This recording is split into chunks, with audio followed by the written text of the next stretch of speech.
जय बाबा सालासर। मैं संजय सारन, गायक चालो सालासर।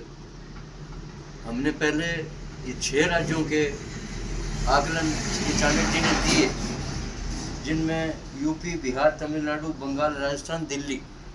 अब हमारे पास इतने मैसेजेस आ रहे हैं कि हमें पूरे भारतवर्ष के सभी राज्यों का बताइए। तो इतना एक साथ तो हम बता नहीं सकते, वीडियो बहुत लंबा हो जाएगा, इसलिए हम 3-3 करके आपको आप तक पहुंचाते हैं। तो प्रिय श्रोताओं, आपका बहुत बहुत स्वागत है। चाणक्य जी से अभी आपको मिलवाते हैं। नमस्ते चाणक्य जी। नमस्ते जी। तो चाणक्य जी, हमारे दर्शकों को बहुत ज़्यादा जिज्ञासा ये हो रही है कि ये जो सबसे बड़े प्रांत जो हैं, इनमें क्या रुझान चल रहा है, और ये जो अभी 2 दिनों पहले राहुल गांधी ने जो बोला है राजा महाराजाओं के प्रति, तो उसमें बहुत लोगों को असंतोष हो रहा है, ऐसा कुछ लग रहा है। तो आपका क्या कहना है? मध्य प्रदेश में आप क्या धारणा कर रहे हैं? देखो, मध्य प्रदेश में टोटल सीट है 29 और 2019 के चुनाव में एक सीट छिंदवाड़ा, जो कमलनाथ है, कांग्रेस के बड़े नेता है, उनके पुत्र अनुकूलनाथ ने सीट जीती थी जी। और इस बार जो धरातल से जो ओपिनियन पोल आ रहा है, जो धरातल से जो रिपोर्टिंग आ रही है, फीडबैक मिल रहे हैं, पूरी 29 सीट क्लीन स्वीप करने जा रही है भारतीय जनता पार्टी। एमपी में पूरी 29 की 29 सीट क्लीन स्वीप करने जा रही है।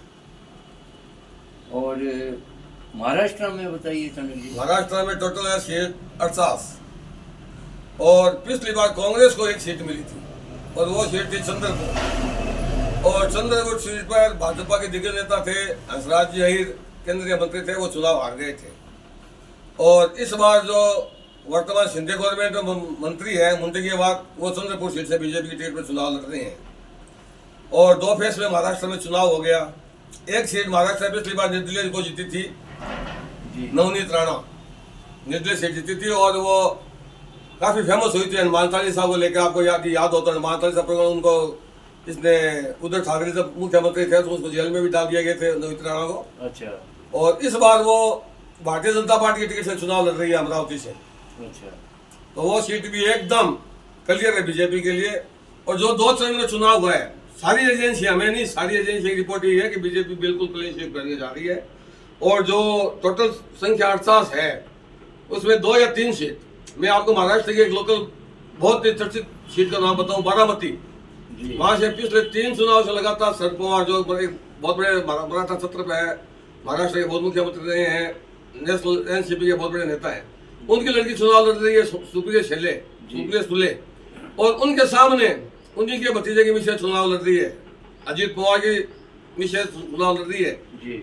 और देवर हो गई, वो भाभी और नरण भाभी लड़ रही है। हाँ। और वो भी सीट सुप्रिया सुले चुनाव आ रही है। हाँ, बिल्कुल आ रही है, बारामती सीट से।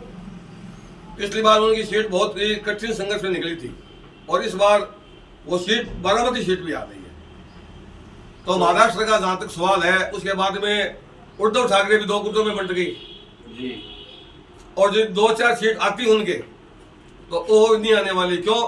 क्योंकि जो कांग्रेस के नेता हैं शहजादे राहुल गांधी, उन्होंने क्या बोला, उन्होंने छत्रपति शिवाजी तक को नहीं छोड़ा जी। तो इतना जहर घुला हुआ है और इतना सब कुछ होने के बाद महाराष्ट्र में इनको पाने के लिए कुछ नहीं है। कांग्रेस को जो एक सीट आई थी वो भी आने वाली नहीं है। महाराष्ट्र तो एक स्वाभिमान का राज्य है, बिल्कुल, और शिवाजी महाराज के प्रति तो श्रद्धा वहाँ की और पूरे भारत देश की, पूरे भारत की श्रद्धा। और महाराष्ट्र में विशेषकर वहाँ पर छत्रपति शिवाजी भी नहीं बोला जाता, उनको वहाँ पर छत्रपति शिवाजी महाराज करके संबोधन किया जाता है। बिल्कुल बिल्कुल। और उनके लिए कांग्रेस के नेता ने ऐसी भाषा यूज की है और जनता को ये समझ में नहीं आ रहा है कि जो हिंदुओं पर मुगलों ने इतना अत्याचार किए थे, वो उनको एक बार भी बात याद नहीं है जी। और हिंदुओं के लिए मैं आपको बताऊं पत्रकार जी, जो इस बार 2024 का चुनाव है, वो पूरा पोलराइजेशन हो गया, वो हिंदू और मुसलमान में बंट गया है।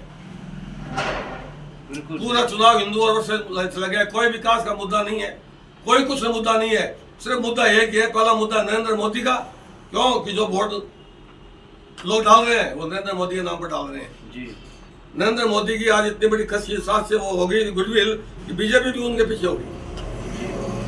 भारतीय जनता पार्टी का नाम बाद में आता है, नरेंद्र मोदी का नाम पहले आता है। आपने वोट किस आधार पर दिया? मोदी के नाम पर, मोदी के नाम पर। मोदी जी ने हमारे लिए ये किया, मोदी जी ने हमारे लिए दिया विकास के नाम पर, विकास। और जबकि शिवाजी महाराज ने औरंगजेब से युद्ध किया था हिंदुओं के लिए, युद्ध किया था। और मैं आपको एक बात और बता दूं, 2 दिन पहले राहुल गांधी जी ने कर्नाटक में एक चुनाव में कहा था, एक प्रधानमंत्री के लिए आप और हम विरोधी हो सकते हैं, कुछ भी हो सकते हैं, मनभेद हो सकते हैं, लड़ाई तो विचारधारा की है, और एक प्रधानमंत्री के लिए उन्होंने ये शब्द किया, तू तड़ाके की भाषा, तू तड़ाके की भाषा। एकदम एक सड़क छापा व्यक्ति भी ये भाषा यूज नहीं कर सकता। 80 साल के बुजुर्ग हैं, और एक सड़क छाप, मैं आपको बताऊं, एक सड़क छाप नेता भी इतनी हल्की गंदी भाषा यूज नहीं करता। तो प्रधानमंत्री के लिए। और उसके बाद में उसी कर्नाटक में मोदी जी ने कहा है महाराष्ट्र की सभा में, बोले मेरी जनता से करबद्ध प्रार्थना है, हाथ जोड़ के प्रार्थना है कि आप उनको कुछ नहीं बोलेंगे। बिल्कुल ऐसा। और मैं आपको विश्वास दिलाता हूं कि जनता बटन दबा के इस बात का जवाब देगी। बिल्कुल। और इसका मालूम आपको 4 जून को पड़ेगा जब रिजल्ट आएगा। जो लोग वोट देने वाले थे उनके भी मन में ये आ गया कि यार ये भाषा नहीं जानता। और अब हमें चाणक्य जी कर्नाटक का थोड़ा और बता दीजिए। कर्नाटक में टोटल 28 सीट है। ठीक है। और पिछली बार जनता दल एस जो देवगौड़ा की पार्टी है और कांग्रेस दोनों साथ में चुनाव लड़े थे, और इस बार देवगौड़ा की पार्टी बीजेपी के साथ में है। और वो जहाँ से देवगौड़ा जी के पुत्र कुमार स्वामी वो खुद हासन सीट से चुनाव लड़ रहे हैं जी, और उनके जो पुत्र हैं वो मांड्या सीट से चुनाव लड़ रहे हैं, वो दोनों सीट जीत रहे हैं जी। और जो फर्स्ट रेस में 14 सीटों पर चुनाव हुआ, उनमें 2 सीट पर कांग्रेस आई को मेरे को लगती है वो टक्कर में है, बाकी 12 सीट एकदम क्लियर पिक्चर है। और जो 6 तारीख को 14 सीटों पर थर्ड फेज में चुनाव होने वाला है, वो सारी सीटें लगभग कर्नाटका की है। जैसे आप शिमोगा है, जो लियांगुतम का गढ़ है, उसके बाद में बेलारी है, बेलगांव है, धारवाड़ है, ये सब जो तटवर्ती इलाके हैं वो सब बीजेपी के इलाका, वहाँ पर सब वो बीजेपी के इलाके। तो चाणक्य जी शिमोगा सीट से येदियुरप्पा के बेटे चुनाव लड़ रहे हैं, सबसे बड़े लियांगत नेता है येदियुरप्पा जी।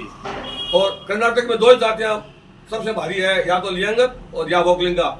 जो देवगौड़ा है उनके पास वोकलिंगा का वोट है, और जो ये है इनके पास में लियांगत हो गए वोट। तो इसमें भी बीजेपी प्लस रहेगी। मेरे हिसाब से 2 या 3 सीट कांग्रेस आएगी और 25 सीट भारतीय जनता पार्टी और उसके सहयोगी जनता दल है चुनाव आराम से जीतने जा रही है, इसमें कोई डाउट नहीं है। तो चाणक्य जी राजस्थान हेरिटेज मार्केट ये 300 से नीचे की बात कर रहे हैं, इसमें आपको क्या सच्चाई लग रही है कि इसमें सच्चाई ये है 300 से नीचे? हाँ बिल्कुल, आपकी बात कहना बिल्कुल सही है। जो 2 फेज में चुनाव हुए जी, लोगों की धारणा ये है कि वोट परसेंटेज कम होगी जी, और वो वोट बीजेपी के घर से बाहर नहीं निकले। लेकिन मेरे को तो तब आश्चर्य होता है इन पत्रकारों के आकलन पर कि आज तक के 2019 का चुनाव आप छोड़ दीजिए, कभी 60% से पोलिंग ज्यादा नहीं हुई है, और इस बार 2000 चुनाव में 60% से तो कम से कम ज्यादा पोलिंग हुई है। उसके बाद भी अपन ये मान लें, जैसे मैं आपको राजस्थान का उदाहरण दे दूं, राजस्थान में 3 या 4% पोलिंग कम हो गई जी। राजस्थान की पूरी 25 सीट पर बीजेपी का एवरेज जीत का जो मार्जिन था वो 3.5 लाख वोटों का था।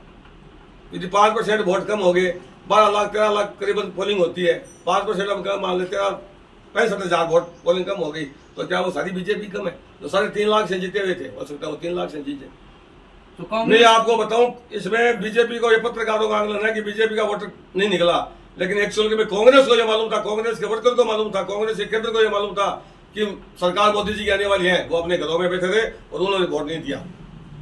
आप देखिए माइनॉरिटी की पोलिंग देखिए जी। सेकेंड फेज में किशनगंज में चुनाव हुआ, वहां पर 65% जो ये है अपने माइनॉरिटी की है, वोटिंग जो है 65% माइनॉरिटी है किशनगंज में, वहां पर भी 60% पोलिंग है। पूरे इंडिया में लगभग 200 सीटों पर चुनाव हो गया, 2 फेज में कुल मिला के 195 सीटों पर चुनाव हो गया। माइनॉरिटी की एवरेज 50% से 55% पोलिंग जाएगी। पोलिंग परसेंटेज के आधार पे कुछ नहीं कहा जा सकता कि कांग्रेस जो कह रही है कि बीजेपी कांग्रेस का केंद्र भी तो बाहर नहीं निकला, उसको मालूम है मोदी जी गवर्नमेंट आ रही है, 400 सीट आ रही है, क्या अपने यहाँ घर पे क्या करना है अपने को, अपने वोट से क्या होगा? उनका भी तो वोटर नहीं निकला। तो 300 से पार तो जाएगी बीजेपी जी। मैंने पहले दिन आपको यह कहा था कि मैंने फेसबुक पर भी लगाया था 325 से 330 सीट के बीच में बीजेपी आने वाली है। चाहे हेरिटेज मार्केट कुछ भी करे, वो चाहे कुछ भी करे जी। जो हर सीट से जो फीडबैक मिल रहा है 325 से 330 सीट बीजेपी क्लियर आने वाली है। चाहे सट्टा बाजार कुछ भी बोले, चाहे पत्रकारों का आंकलन, चाहे कुछ भी हो। पत्रकार कहाँ गए थे? ये करोड़ों रुपया खर्च करके ज्यादा आप दूर मत जाइए जी। ज्यादा मत जाइए। अभी चुनाव हुआ था 3 स्टेट का, राजस्थान का हुआ था, MP का हुआ था, छत्तीसगढ़ का हुआ था। सारे एक चैनल जो नेशनल लेवल के चैनल न्यूज है, एक चैनल को छोड़ दीजिए जो वहां पर कड़ी टक्कर दिखा रहा था छत्तीसगढ़ में, सारा पासा पलट गया। जहाँ 25 सीट बीजेपी को दिखा रहे थे, वहाँ 25 सीट पर कांग्रेस रह गई और 56 सीट पर वहां पर वो भारतीय जनता पार्टी बीजेपी। कहाँ गया उनके ओपिनियन पर? मध्य प्रदेश में 100 जिस दिन काउंटिंग आई थी 4 दिसंबर को काउंटिंग हुई थी 3 दिसंबर को, और उसे पहले दिन उन्होंने अपना सर्वे दिखाया था। सारे 105 सीट दिखाई थी मध्य प्रदेश में। मध्य प्रदेश के चुनाव में 105 सीट बीजेपी को दिखाई थी, वो 166 सीट लेके आई। क्या आंकलन है इनका? ये तो अपने रूम में बैठ जाते हैं एयर कंडीशन के, इनको न कोई धरातल से मतलब है, न कोई फीडबैक से मतलब है। जो अपने पार्टी का ये सब मोदी विरोधी गैंग है और कुछ नहीं है। बाकी जो मोदी जी 400 पार की जो बात उन्होंने बोली थी, तो उसमें कहीं आसपास की कोई बात हो रही है क्या? बिल्कुल हो रही है। मैं आपको बता रहा हूँ 325 से 300 सीट बीजेपी अपने फूल के निशान पर जीत रही है। जनता दल यूनाइटेड बिहार में जीत रही है।